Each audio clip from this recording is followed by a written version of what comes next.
नमस्कार. कारवार प्लस कोंकणी चॅनलाचे तुमगेले स्वागत.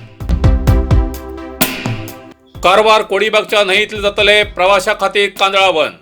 कारवार काळी न्हंयच्या कोडीबाग न्हंयेंत मदले द्वीपाचेर काळी माता देवळाच्या मुखार न्हंयेंत कांदळा झाडां लावन कांदळा वन म्हण हेचे फुडें प्रवाशाक वायू विहार करसाठी उपयोग करून दितले अशें अरण्य संरक्षणाधिकारी शरण कुमार हेमी सांगले.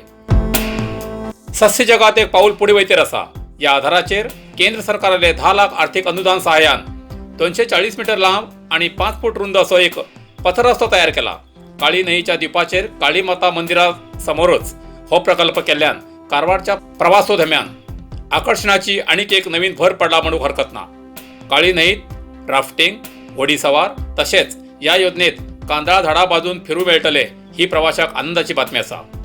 होन्नावरच्या शरावती न्हंयच्या बाजून असोच कांदळा झाडांचो प्रकल्प प्रवाशान अति उत्साहान स्वागत केलो.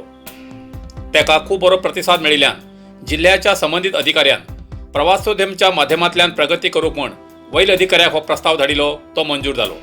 या कांदळा झाडां पासून मानव प्रगतीक हवामान बरो, परिसर समतोल राखून दवरता. इतलेंच न्ही तर या झाडां पासून जलचर प्राणी, मासळी आसपास येता अशें प्रवासोद्यम अधिकारी सांगतात. हो प्रवाशाक या प्रकल्पाचो आनंद बेगीच घेवंक मेळूं म्हण सार्वजनिकांनी म्हणणें आसा.